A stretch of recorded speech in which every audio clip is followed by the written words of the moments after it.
see. How do I get that? Is there like a meeting ID number? Yeah, I just have to figure out how to get there. I think I just have to go to my Zoom and see. Probably even do it on the phone. You want me to email? Oh, wait. Here, I got it. I think I see it. Okay. It's, Yeah, wait, 276. I think I got it. Hold it. 870. Let's try that.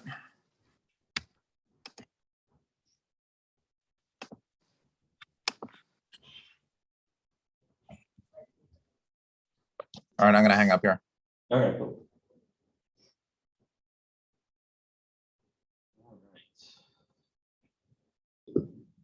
All right. Okay, Good deal. Oh, exciting. that's better. Yeah. All right, so let me just, I'm gonna make you big over here. Screen, and then I'll do my introductions here. I think, so I will turn this around in a second so you can see Yes. the folks that are in class. Okay. There's one or two people who might be joining through Zoom. If your name was Maddie, then you didn't feel good today. We had two Maddies that are out.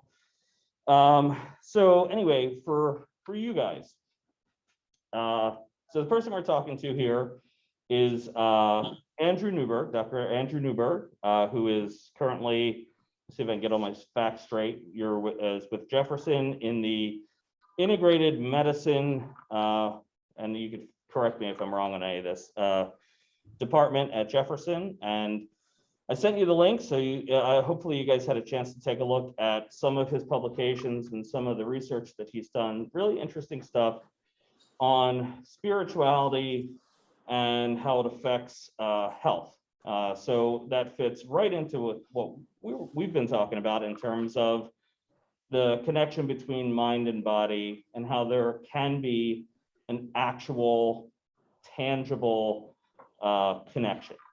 So, and the other thing too is, it ties into the whole importance of research and kind of how we view research.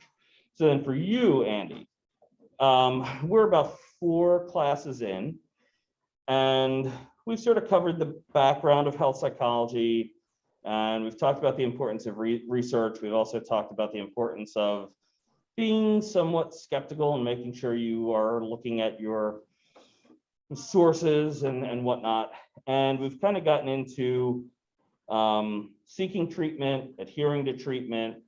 So we're talking a lot about kind of, at least in this beginning part, about what goes into the actual getting care. Now, as we get through the semester, we'll kind of talk about different diseases, stress, inflammation, and the actual effect that mind plays with body and vice versa. So a lot of the meat of stuff we probably we're still going to get into, but we did spend a whole class talking about research and kind of and pretty much everybody in here has had some kind of methodology course, some statistics. So they're pretty familiar with research concepts, but I thought it's really interesting to get somebody in who does real research on stuff that is applicable to what we're doing. So, that's probably a bigger intro than I've given you in the past because I'm like,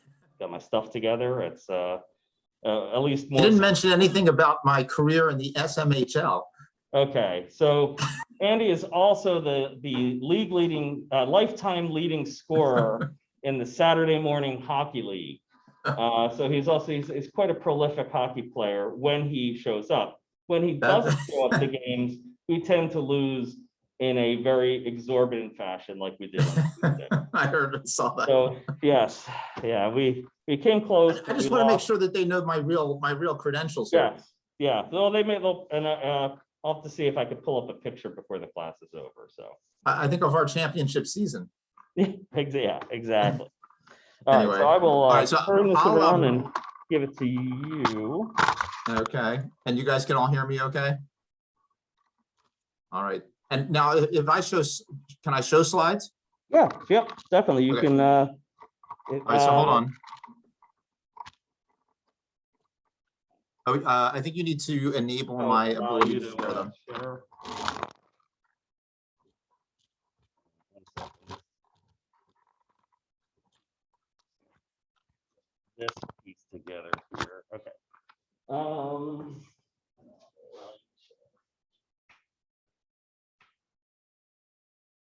I can see everybody sitting in the very back of the room, which is, that's perfect. The people that are in the front tend to be on the sides, so I'll turn it if there's a question or. Oh, and that's the other thing I did want to say to everybody though.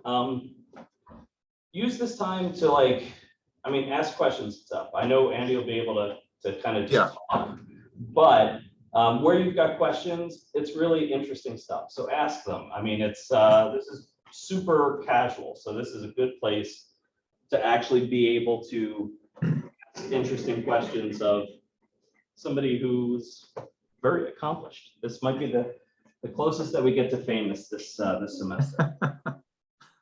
And Jeff, since I can't necessarily see if they've got a hand up or something like that, let me know if somebody does have a Yeah. question. Sure thing. Feel free to interrupt. Yeah. Okay, so wait, let me go. Oh, okay, good. Hold on. And I hope this works because my computer has sometimes had a little trouble with the sharing piece here. You are there. We could see. Okay. So let's see that you guys can see that. All these years, I don't know what your middle name is. What's the B stand for? Bernard? Bernard, after Bernie Perrant. I'm kidding, after some great grandfather or something. Oh, it is actually Bernard. Oh, that's pretty funny. Okay. It is cool. Bernard. Nice. So, well, I'll try to keep, a little bit of the research perspective here with everything. And as Jeff was saying, I have been doing this research for many, many years, actually about 25 to 30 years. And so there's a lot of really interesting questions that keep coming up in terms of how we develop our studies. It's interesting when you think about studying things like spirituality or religion, because just like mental health constructs, they're similarly difficult to get a hold of. How depressed is somebody, for example? How do we know? How do we even know if somebody's depressed? I mean, ultimately, the only way we actually know that is by asking them. And similarly, when it comes to things like religious or spiritual beliefs and attitudes, part of how we only know what's going on with somebody is what they say and what they tell us about things. Although there are certain things that we can look at. For example, if somebody's depressed, we know that they're not engaging in their activities or their hobbies or playing their sports or whatever it is that they used to do. Similarly, when it comes to things like religious or spiritual beliefs, we can maybe see how often they go to a church, for example, or how often they pray. And there are certain things that can be looked at. One of the things that has been known, and this is part of why we started going down the path of looking at these kinds of questions, is that there is a growing number of research studies that have shown that there are psychological effects of being a religious or spiritual person. Many of them are positive, but as we'll talk about, sometimes they can be negative. But if there is a relationship, then how does that relationship occur? And how do we think about that? How do we measure these kinds of things? And how do we link them up ultimately to what's going on in terms of mental health? So it's a very interesting and complex set of questions that can be addressed in a lot of different kinds of ways. We have to ask questions of people. We can start to do different types of neuroscientific investigations with using things like neuroimaging. And ultimately, a lot of this comes together. Some people have referred to this field as neurotheology. So if you ever hear that term, those are some of the things that kind of come under that overall terminology. And it's been a very big area of research going forward. So what I want to focus on is getting you to think about these things, because again, you could start to apply any of this type of conversation to psychological constructs, things about depression, anxiety, different disorders, and so forth, as well as just kind of broader questions about how the mind works, how the mind is connected to the body. So it starts with definitions, and we're going to elaborate on all of these in a minute. The targets, what are we going to look at? What are we going to try to get at in some way or another? How do we measure these kinds of things? As I mentioned, these are often very challenging for us to measure in one way or another. What has been observed clinically, and then what are the mechanisms of action that we might be able to explore, and how does that have how does that have something to do with therapies that we might be able to offer to people? So definitions is always one of the most important things in any research program or any, or really any field of study. We want to have some kind of operational definition of what spirituality and religiousness are. And so, this concept of having an operational definition is important, because if we come up with something that's too esoteric, if we said, well, religiousness is a person's connection with God, well, we have no way of measuring that. We have there's no brain scan that can measure a person's connection with God. So while that may be a legitimate theological definition, it's not very operational. So we want to get at different ways we can look at the person's beliefs, feelings, experiences, that kind of thing. We like the definitions to be narrow, because that helps us to really grab a hold of something. But the problem sometimes there is that if we get too narrow, then we exclude a lot of things that may be very similar. For example, in the psychological world, we could think of things like cults, for example. Well, as somebody who is following a cult, is that a religious belief? Is it a spiritual belief? Do we include this in the same thing?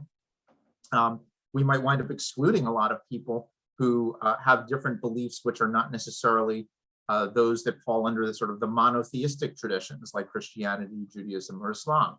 So we have to be careful about very narrow definitions. So then you say, okay, well, let's broaden our definitions. And hopefully all of you will appreciate this. I'm sure Jeff will in particular. One of my very good friends claims that his religion is the Philadelphia Eagles. And so, the question is that a legitimate statement to make? Can you actually say that? And how do we make that kind of a relationship? Obviously, there are some intriguing similarities. If you everybody gets together on Sundays, for example, and they sing songs, and they're all about a similar common goal. So does that qualify as a religious or spiritual belief system? And then ultimately, again, we have to kind of differentiate some of these different elements and develop tools to explore these definitions. So a bunch of years ago, probably going on about 25 years ago, I was part of a conference that was designed to look at the relationship between spirituality and health.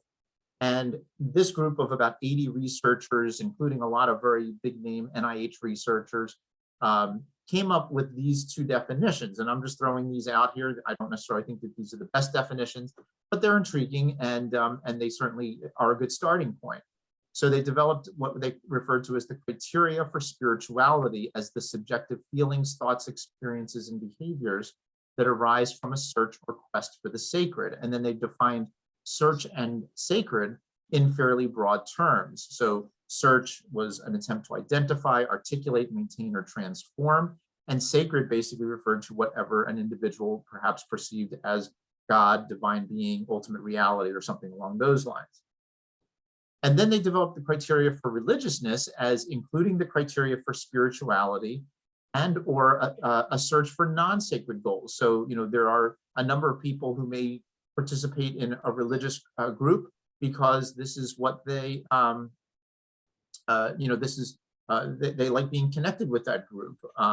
A lot of people, for example, in the Jewish community will consider themselves to be cultural Jews. So they don't necessarily believe in all of the religious aspects of the tradition, but they feel connected to a community and they feel that sense of belonging, and it gives them, a sense of being in purpose. So that could be also part of what makes a religious group up. And of course, ultimately, I think perhaps what the one key point about religions per se is that the means and methods are validated by a particular group. So there's a group of people who say, this is what it means to be Catholic, for example, or this is what it means to be Jewish. And then, they go from there. Now, again, the ups and the downs of these definitions are, are they good enough to capture everyone? Going back to this spirituality definition, subjective feelings, thoughts, and experiences. So those are things we can ask questions about. We can ask people about what are their feelings, what are their emotions that they have when they're religious or spiritual. Have they had experiences that might affect the way they think about things. So these are, again, I sort of encourage each one of you to go home and write down on a piece of paper spirituality and religiousness, and try to think of what your definitions would be for these terms. And while you're at it, think about terms like mind, consciousness, brain. How are they related to each other? It's very challenging. And of course, the world of neuroscience, the world of philosophy has been trying to engage these kinds of questions for a very, very long time.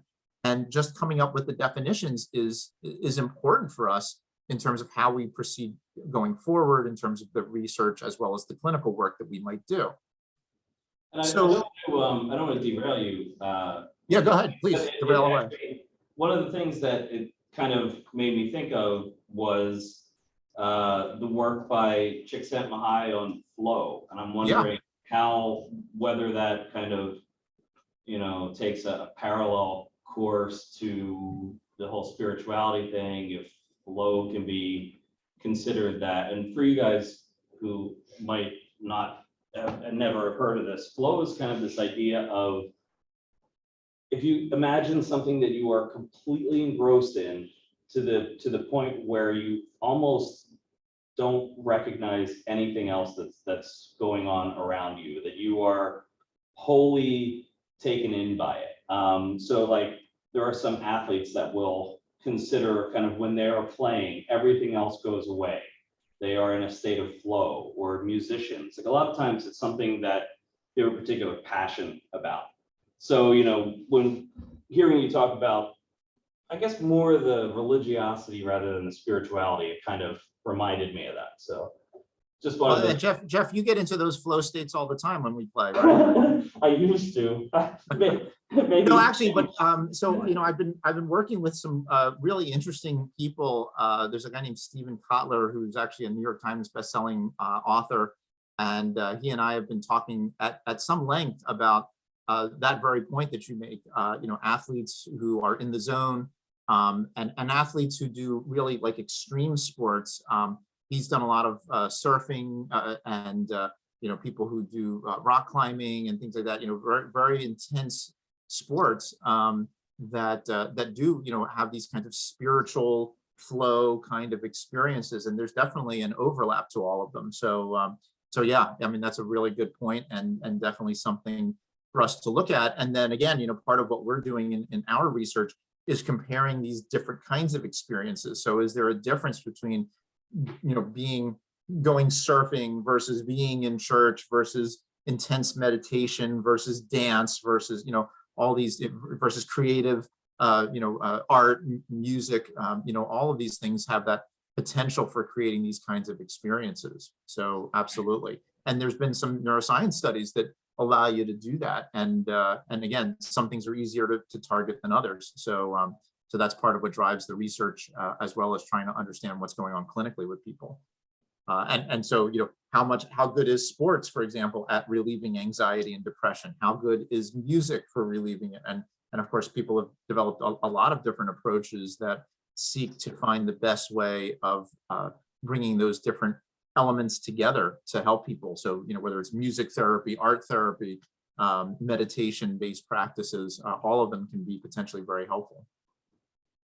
So going back to this point about the research and the clinical aspects, and this is really kind of, again, kind of dual, has a dual effect here when you talk about patients that you may see, as well as research studies that you or I might do. There's a lot of interesting ways of getting at these questions. So, historically, people, when it comes to spirituality, they ask people what they are. If you go into the hospital, one of the little boxes that you're going to check off is, what religion are you? And you may say, you're Catholic or Presbyterian or whatever you say. Now that's helpful, but that doesn't really tell us a whole lot about who you are and how important it is to you. Is this something that, what's your spiritual history may be a more relevant question. Did you, if you were Catholic, did you go to Catholic, schools growing up, Catholic high school, marry someone who was Catholic, and every week you go to church?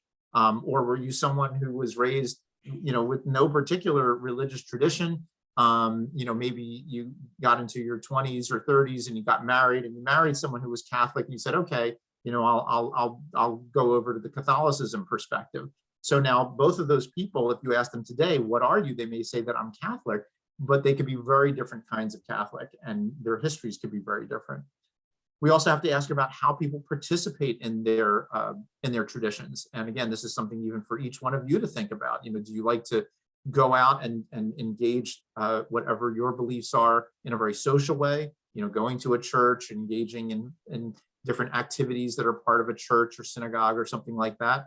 Or are you a more private person? Do you stay at home and say prayers, but the prayers may be very, very important to you, but you don't necessarily engage in a very social way. And that, of course, has a lot of implications in terms of psychological health and well-being, because we know how valuable social support is. And so, which pieces of a person's religious or spiritual beliefs can potentially be utilized as a way of helping them with different emotional issues that they may have. And concomitantly, how much do people turn to their religious their religious tradition, their community for support, for coping? How much do people turn to their own beliefs and values? That could be very important. If somebody has a severe depression and they're contemplating suicide, well, suicide may be looked at very differently depending on their traditions, and that may help to protect them against suicide, or it may help facilitate them in a path towards suicide. So these are important questions that we need to think about. And then some of the work that I've been involved in over the years is actually studying different kinds of practices, techniques, and experiences that people have. So doing practices like prayer, meditation, and how that changes what's going on inside the person. Similarly, there are a lot of different interventions to potentially look at, and a lot of these have been explored. A lot of these have been integrated with more traditional forms of psychotherapy, like cognitive behavioral therapy. There's mindfulness-based cognitive therapy. There are spiritual component aspects to cognitive and other types of psychotherapeutic interventions. And all of these have been studied, and for the most part, they all can be very effective. Again, part of what becomes important is thinking a little bit about the person themselves. So if you have a patient who you're taking care of who says to you that they're a pretty profound atheist, then looking into religious and spiritual interventions is probably not the right idea. On the other hand, if somebody does have a strong religious background and it's important to them, then maybe finding some ways of bringing that together with their psychotherapeutic work.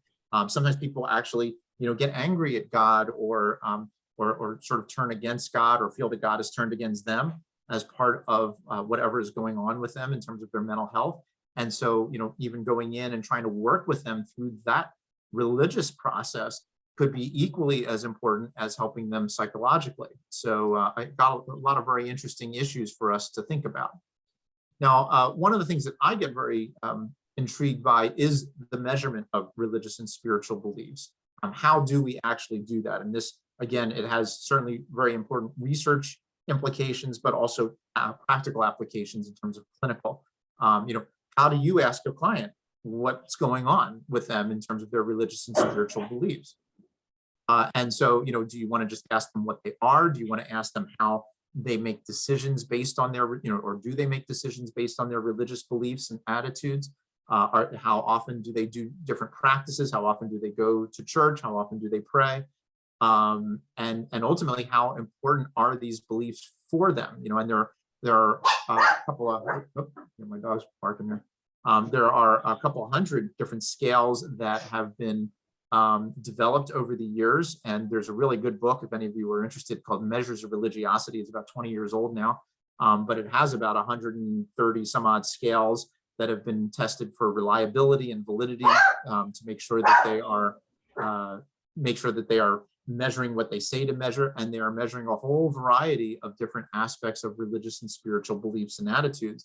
And some of them ask, different kinds of questions. Some of them are scales, but it's really quite fascinating to think about the ways in which people measure what is going on from a religious or spiritual perspective.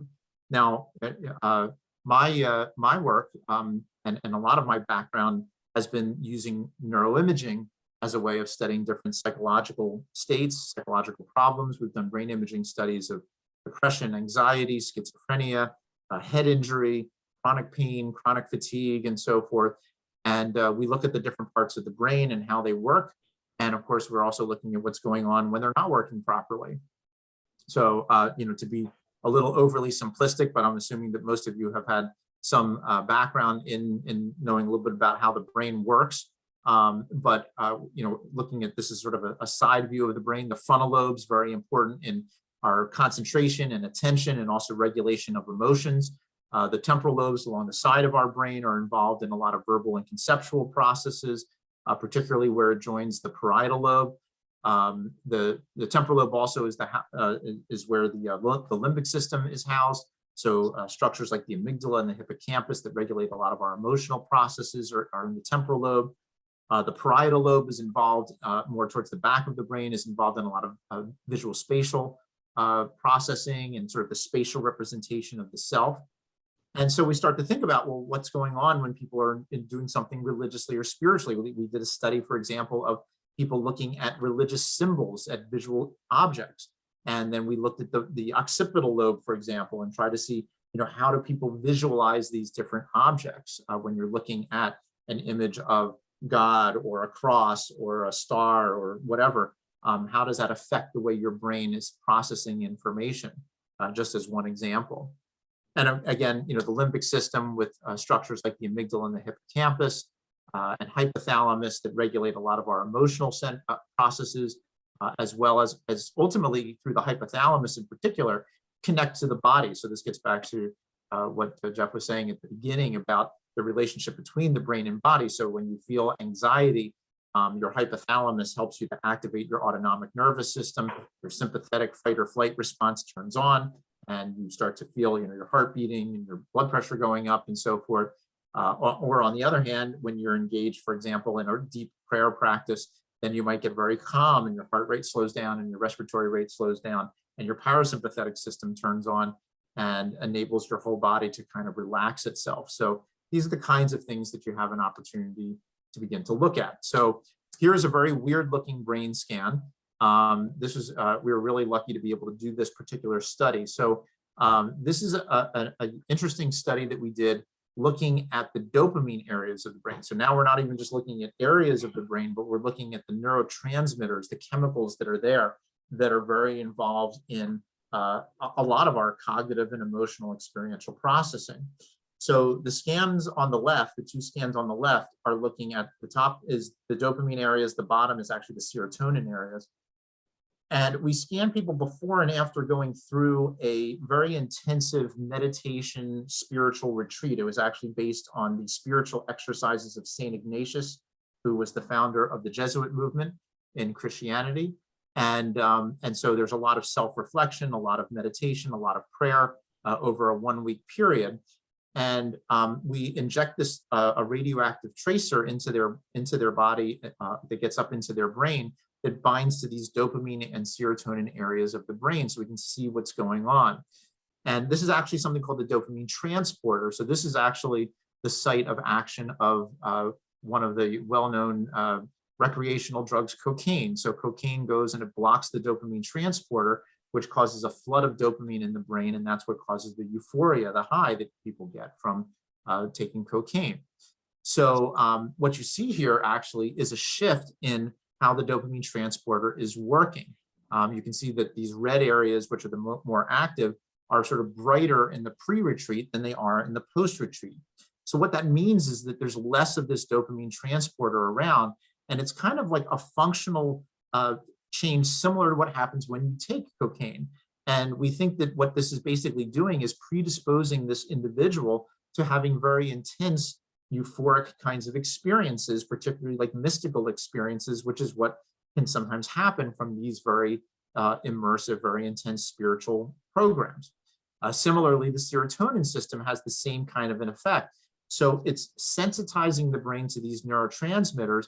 And, again, this is now, bring this back into the very practical side of thinking about mental health.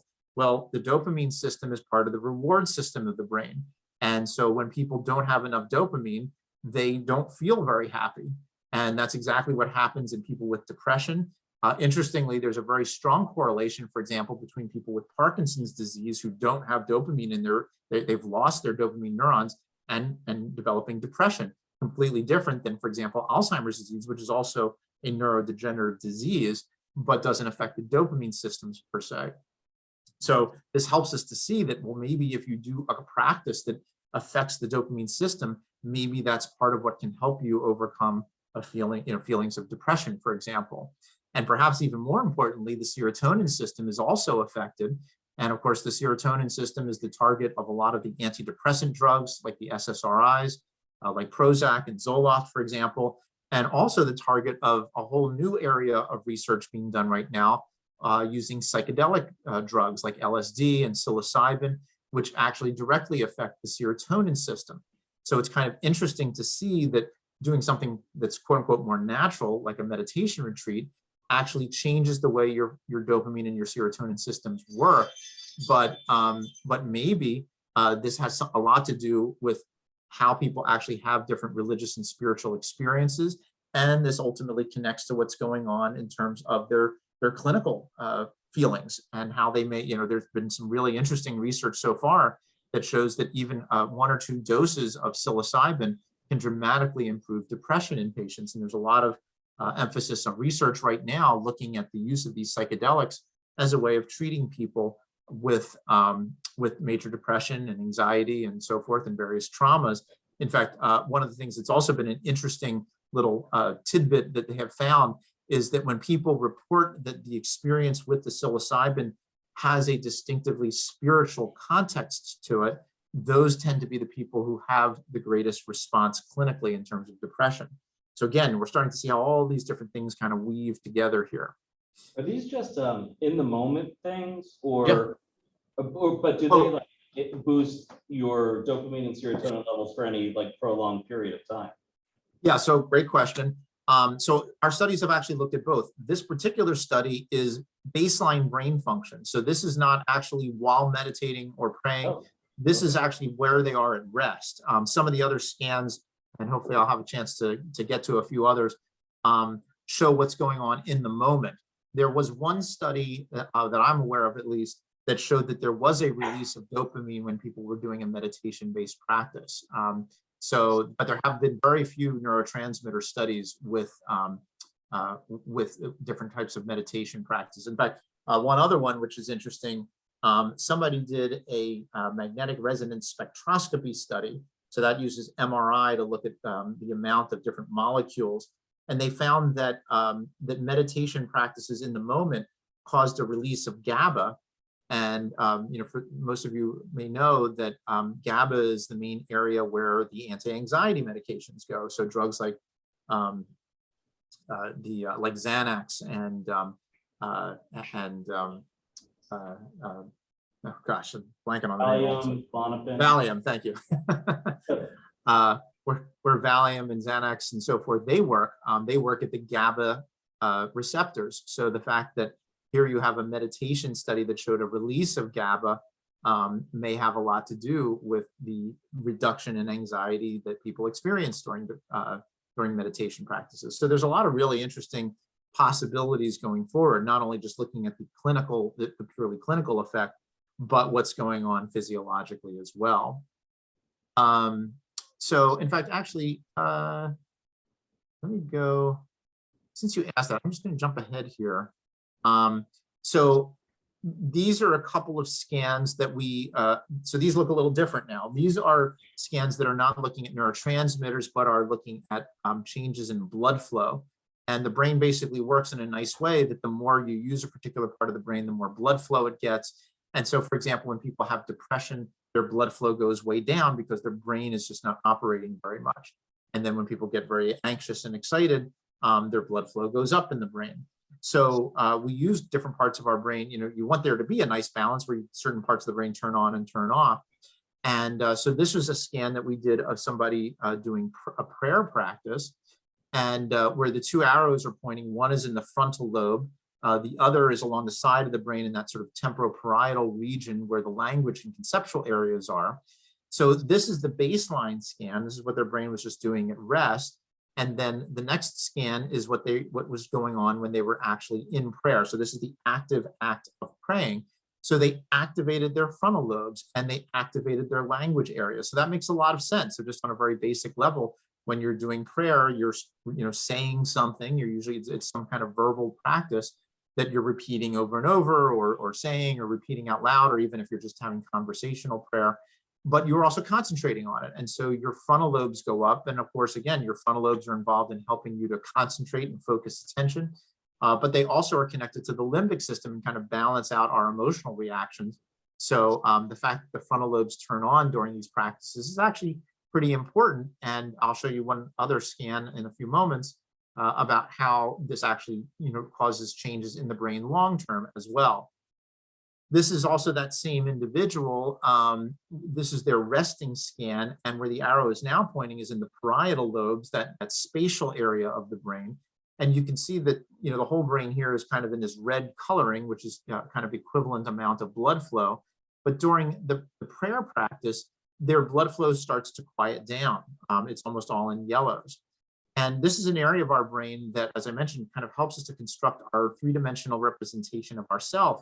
One of the more common descriptions that occurs during these practices is the person loses their sense of self. They feel at one with God. They feel at one with the universe. And their actual sense of self kind of dissolves. It goes away.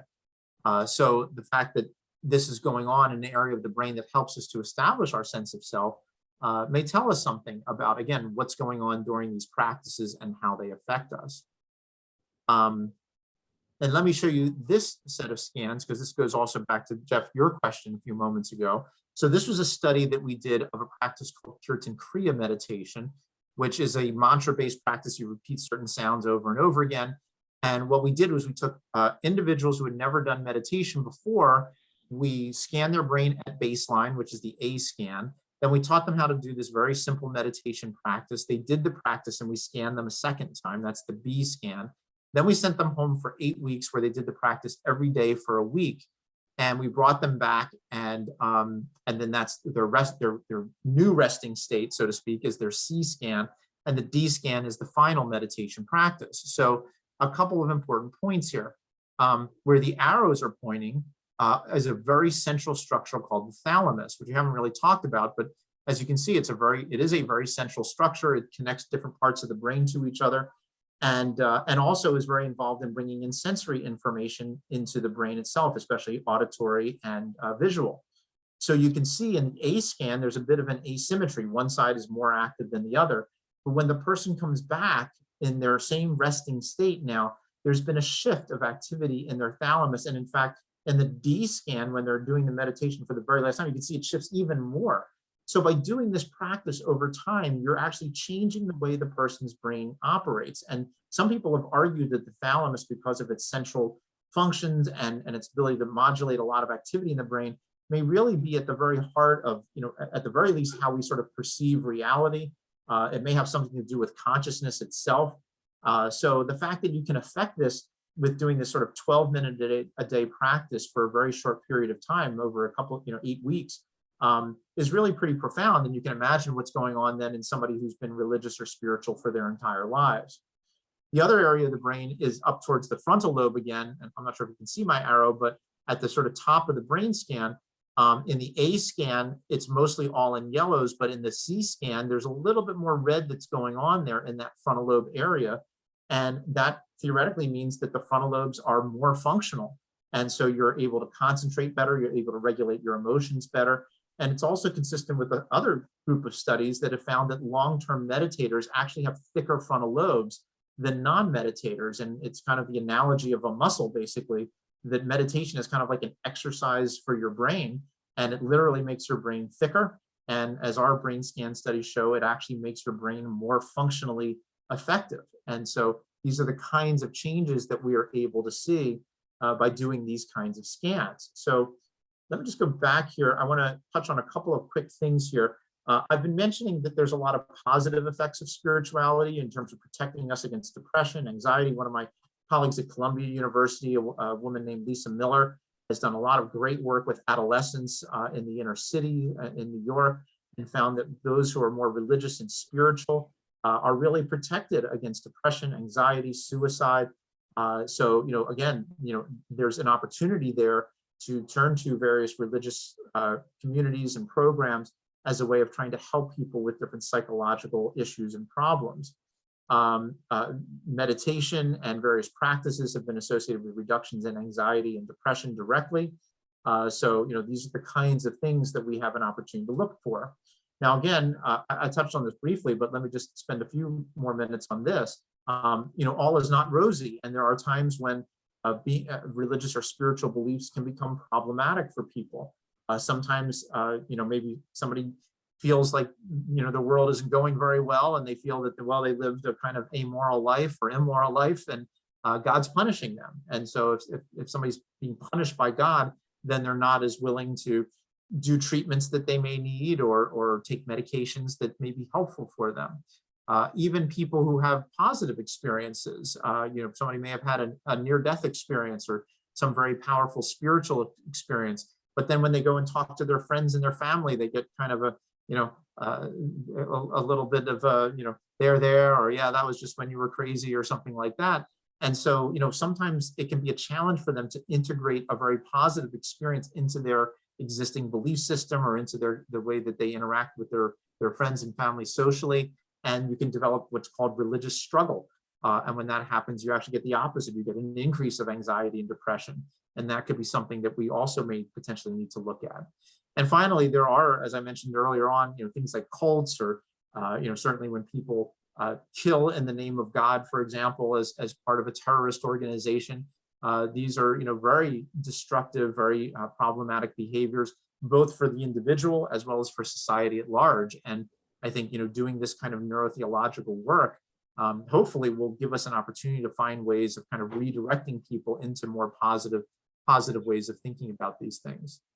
Now this is, I'll be brief about this because I want to be conscious of our time and give you a chance for any additional questions. But some people have also thought about the relationship between mental disorders and religion. There have been, this is an article that came out about 25 years ago now, where these neuropsychologists came up with this table of the great figures of religious history and what their possible diagnosis was. And a lot of them were diagnosed with CPS, complex partial seizures. And they talk about, for example, St. Paul on the road to Damascus, and he falls down and then he can't see. And these are things that can happen with seizure disorders. Now, obviously, it's a little bit of a futile exercise because there's no way for us to ever know if any of these people had these things.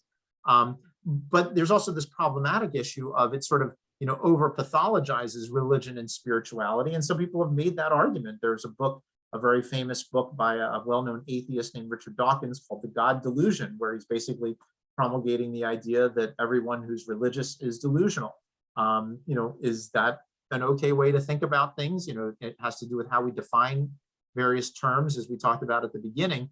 But these are also things, we all know of the schizophrenic who claims to be, Jesus Christ or something like that. So, how do we start to think about what's going on when it comes to mental disorders and religious or spiritual attitudes? And of course, I think it's very problematic. One, as I mentioned, over pathologizes these experiences, but mental illnesses, like schizophrenia, these are lifelong chronic problems, which are very different than what most people experience when it comes to their religious or spiritual beliefs, especially an unusual experience, which often is a one-off kind of thing that happens once in their life, not having repetitive hallucinations and things like that. So there's, and for the most part, as I mentioned, most religious and spiritual beliefs have turned out to be beneficial for people, especially very intense experiences. So I'm gonna stop there because this is a massive field. There's so much that you ultimately can talk about, but I wanted you all to get a little bit of a sense of what's being done, how to think about these things. As Jeff mentioned, it's great to be critical about how do we do these studies? How do we do a brain scan of somebody who's doing prayer? Can you put somebody who's praying into an MRI scanner? And is that really still prayer? A lot of really interesting questions that come up that we have to think about in terms of designing our studies, and then how we use that information ultimately in a clinical way to help patients. Can we recommend, okay, to my Catholic patients who have anxiety that they should do the rosary every day because there's studies that show that helps to reduce anxiety. But can you not recommend the rosary to a group to a Jewish patient or an Islamic patient?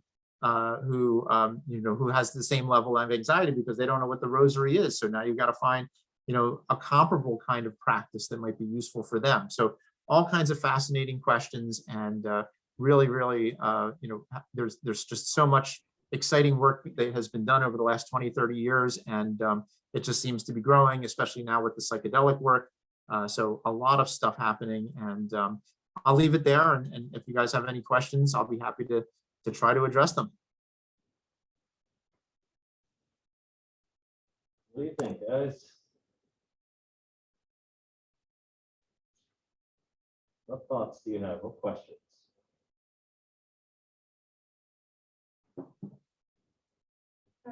All right. Which, by the way, I was going to bring up that if Dar's frontal lobe looks a little thicker than everybody else's, it's because she does meditate. There you go. I've heard like lots of ideas and stuff about like psychedelics and like drugs giving like helping other people with helping those who struggle with like depression, anxiety, and like disorders related to it. It's actually like work you know that like can contribute to like I guess not fixing their mental disorder, but like just helping them improve their mental disorder. If my question makes sense. Jeff, I just had trouble Able to hearing hear? it. Okay. I couldn't really make out everything. It's just, Yeah. I think it's too hard to hear. Yeah, so I think, and let me make sure I get it right. So I think the question is about psychedelics and Yep. prospective use, not necessarily in curing mental health disorders, but helping people to live more comfortably with them. Where are we in terms of that seeming like a viable option? I'm actually pretty curious about this too. Not just. Yeah, I mean, it's a great question. There are a lot of, I would say pretty much phase 3, if you're familiar with the terms of the different phases for developing any drug. So, phase 1 is the initial testing for safety. Phase 2 is like the target population, and phase 3 are the big, the ones that ultimately lead to clinical use. So there are phase 3 trials going on right now at some major universities, places like Johns Hopkins, for example, that are looking at this. And it has, the preliminary, the early data has been quite remarkable that single doses or one session or 2 sessions with psychedelics, reduces depression by like 50% in people, which is, and these are people who have been refractory to, a variety of other kinds of treatments. Whether or not they ultimately would need, some kind of ongoing booster every 6 months or whatever, don't know for sure yet. But definitely there's a lot of interest in doing it. And I think one of the important things about this is, these drugs have gotten such a bad rap over the years because they've been used recreationally, and they're, no one knows what you're getting, and they cause overdoses and so forth. But in a, I mean, it's a little unfair because there's so many drugs that we give, like opiates. I mean, opiates have a role in medicine when you're in severe pain, but they can also become addicting. So, these psychedelics have actually been, kind of marginalized because of that, where they started from. But again, some big name universities and researchers have been looking at it, and they do it in a very controlled setting with a counselor. And, I mean, it's not like you're just handing it to somebody and saying, go home and, have this great experience, but they're really trying to control it. They have counselors there who help to sort of guide people through the experience itself over a period of hours. And then, they're doing a lot to evaluate them. So I think, in the next year or two, I mean, I think it's literally that soon, we're going to see the beginnings of these medications being able to be used for people. And if they continue to hold in terms of the effects that we're seeing in the early studies, it really could revolutionize the way we think about psychology and psychiatry. So, while it won't necessarily get rid of all, antidepressants or anti-anxiety medications, I think the hope is that it's going to do a tremendous amount to really help to reduce the reliance on those medications, and might even become first line in people to do that initial treatment with that, and see how well that kind of picks up and allows people to function better. But we don't know yet is the short answer, but the data are really, really promising. And one of the things I think that's interesting, I know there have been studies about the context in which different, especially when you're looking at psychedelic drugs have been used. So if you look at something like mescaline, peyote, Yeah. if you are using it as part of a Native American ceremony, Right. the whole experience, the whole high is very different from if you are, at 23rd in Washington, Right. smoking a peyote. Yeah. In terms, and they do say that, when it's part of the ritual, it's a more spiritual experience, as opposed to just a flat psychedelic experience. Right. And so I think that is going to be a really important part going forward, is the context of these. So, done in a therapeutic setting with a trained counselor who knows how to help people through that process. And again, because again, I mean, a lot of where the problem has come in is that people are doing these recreationally. So one, it has no context at all. So, there's no actual sort of philosophical or spiritual perspective to it in the first place. And then on top of that, obviously, a lot of times they're not just that drug or very little, or there's something else. And so people don't even know what they're getting, and that in and of itself is a real problem. So I think, hopefully, if it becomes more well regulated through the FDA, it will be an actual medication that a psychiatrist will prescribe, and a therapist will be there and help through the process with the individual, and continue to evaluate them as they go, forward, to see if they need it again, or if they, what are the next steps that we can take with people. Cool. What else? And there's also, issues about the intersection with, if you have somebody who comes in on an SSRI, is that okay? They're already on serotonin mediating drugs. So is that okay? You have to take them off. There'll be a lot of interesting questions that are going to come up as we, as we see what the research shows, and who it's most effective for, and things like that. Interesting. I have a question. Yeah. Well, maybe I might have two if I have time. And I Sure. don't know if anybody else is asking questions, but one of You're them good, front Manny. what is your interest within like religion and spirituality? Like, what do you practice some sort of religion, and like why are you so interested in it? No, thanks for that question. I get asked that quite a lot. I have kind of an interesting background, I suppose, at least when it comes to that. I mean, I'm not, or maybe I should say I have a very uninteresting background when it comes to that. I was not raised particularly religious or spiritual. I was raised in a Reformed Jewish household, so I was bar mitzvahed, but it was never really a big part of our lives.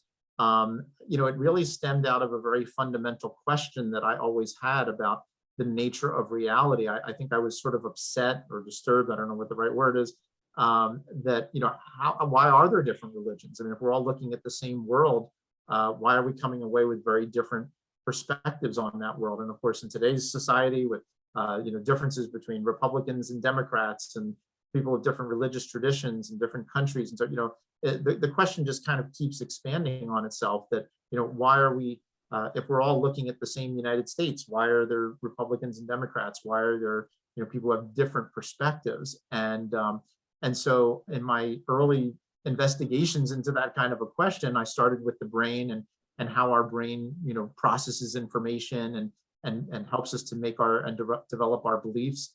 But fairly soon realized that neuroscience by itself doesn't really get us all the way there. And there's a lot of really important philosophical questions and spiritual questions and perspectives that are in many ways as valid, if not more valid, than what science can bring to the table. So over time, my own personal pursuit of this question became a kind of combined scientific and spiritual path. I don't do a formal practice of meditation, but certainly my contemplation of these questions is something that has been a big part of my life. And so for me, that's really why I do what I do. This is all part of my own personal journey to try to uncover what the answer to the big question, which is how do we know what's real, and how do we how do we sort of assess that? And make use of that in our lives. And so I think there's a lot of real practical applications of answering that kind of a question.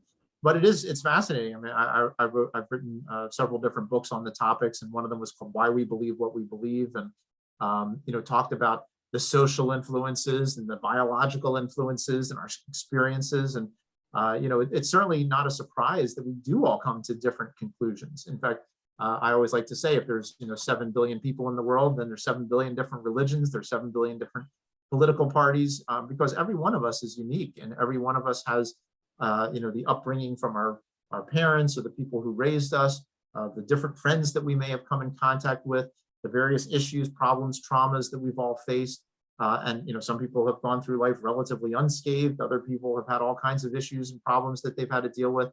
And then here we are, and so we each kind of take all of that information that we've absorbed over our lifetime to the point of where we are today. And the last thing I should say about that is in many ways, the most fundamental problem of all is that every one of us has access to about 0.000000 and 30 zeros 1% of what's actually going on in the universe. And so the fact that we can come to any, our brain can help us come to any idea or conclusion about the world in and of itself, to me, is quite remarkable. And in my view, at least, it gives me a great appreciation of the fact that people do have different perspectives, and that isn't inherently a good or bad thing, but it's just, I guess, expected that maybe, we should have a little bit more compassion and understanding for people who have different beliefs than us, because all of us are basically, we're all just it's our brain trying to do the best it can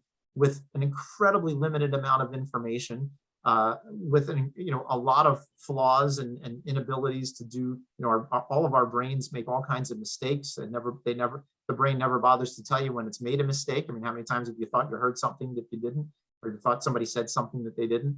And yet again, we try to put together a coherent view of the world. So to me, all of that is just absolutely remarkable, and trying to think about that in the context of our mind, our consciousness, and how all of that intersects with who we are as people.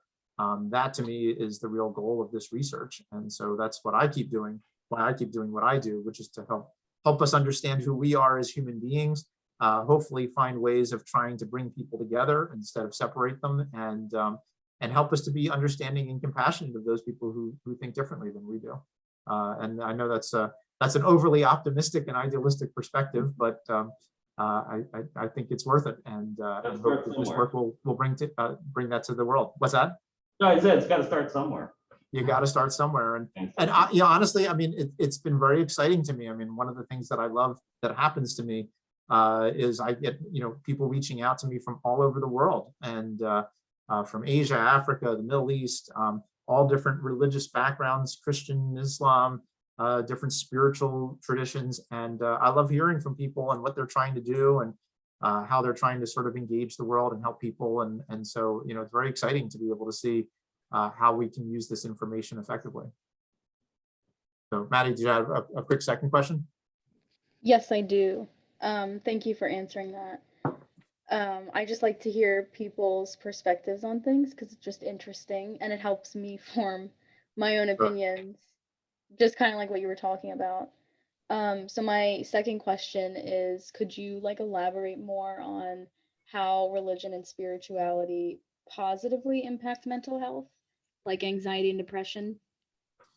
Yeah, so a lot of studies have shown that people who are religious or spiritual in the first place tend to have lower levels of anxiety and depression. Certainly, a number of studies have looked at spiritual practices. We did a study, for example, of the Rosary. That's why I use that as an example. Mindfulness-based practices, which are more secularized, but nonetheless have an overlap, have all been shown to reduce anxiety and depression in people. Religious and spiritual beliefs are frequently cited as one of the most important tools, if you will, for coping. So patients who come in with cancers and heart disease and things like that into the hospital, they frequently turn to religion as a way of coping with their various issues and problems, and in that regard helps with their psychological and mental well-being. And again, I mean, ultimately, religious and spiritual beliefs can provide a sense of purpose and meaning for people. Now, that doesn't mean, these are studies that are based on large populations. So there are plenty of atheists who are very well adjusted, and there are plenty of religious people who are, a total mess as far as psychological status goes. But when you look at populations, there tends to be this beneficial effect.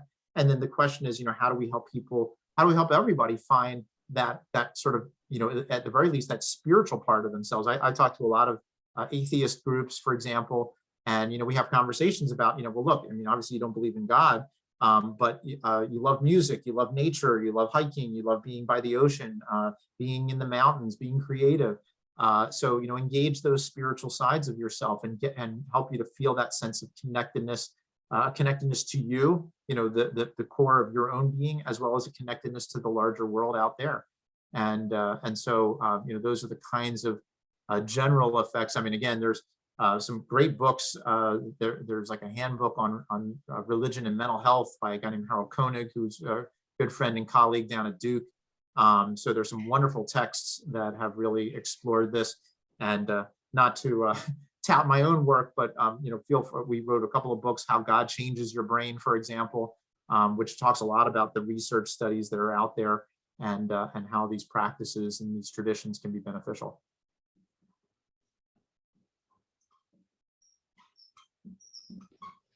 Thank you for answering. No problem. So Jeff, any other questions before I sign off? Oh, we have one here, Sophia. Okay, go ahead.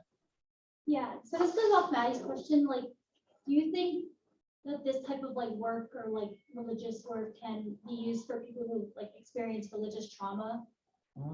That's a good question. Yeah, absolutely. I mean, obviously when people have had this religious trauma and talking about, for example, the Catholic Church and child abuse scandals and so forth, it's a real question to think about how religious or spiritual elements need to be a part of that. And how that gets integrated, if it should be integrated. So again, these are some of the bigger questions because, there are some people who have had so much trauma that they just, want to completely divorce themselves from it. And that may be the best thing for them. Others, if you can find a way where they can kind of re-engage their own tradition or maybe engage a new one that kind of can be more forgiving and more helping in terms of them getting past that trauma. That is certainly something that people are exploring right now. So it is, again, there are certainly those very negative sides of religion and spirituality. And the question then becomes, what are the most effective ways of helping people through that? And, do they do it just through more traditional psychotherapy? Do they do different, other types of integrative medicine approaches, which is something that I'm involved with as well, that, look at how we hold emotions in our brain, in our body, and use things like meditation or acupuncture or psychedelics or whatever. And how much do we actually bring in these different, the religious or spiritual elements? How important is that? It's a similar question when people have traumas with like a family member, I mean, how important is it that the family, does the therapy versus the individual does the therapy? So these are some of the big questions that we have to think about. And, but yeah, that's a really important point as well, and really interesting question. Thank you. Oh, that's pretty cool. I've never thought of that question. And as many times as we've done this, I never really thought of that. That's really cool. Anybody else? If you think of something that you want to throw out there, but either Yeah, feel free. didn't think of it or it's you're too embarrassed to ask, we can talk about it in the locker room before our next game. That's right. Or send me an email. Yeah. Happy to. Yeah, awesome. Well, thank you, Andy, for being part of this. Thank you guys for your smart questions. I think this was a successful first speaker of the semester. Sounds good. You can tell them about Morgan Freeman later. Oh, I have it written on the board. That's one of my favorite stories. Was he cool? Was his voice as cool as? That was the hardest part for me. I had he was talking to me, he did this whole interview with me, and I had to keep thinking to myself, don't get sucked into that voice. just take him as another person. It wasn't easy, but yeah, it was great. It was a lot of fun. I love it. Yeah, you can, what's it? It's called The Story of God, right? What's the series? That's right. Yep. Yeah. So yeah, if you were to look up The Story. I think it's on the of God, History Channel or National Geographic. I forget which one. Yeah, it's pretty neat show in general, but. The whole that- show is good. Yeah, Yeah, exactly. that episode was very interesting. That one's the best one, but yeah. Yeah. Awesome. Well, thank you so much. All right, thanks, everybody. Talk to you later. Talk to you soon, Jeff. Thank you. Bye. Bye-bye.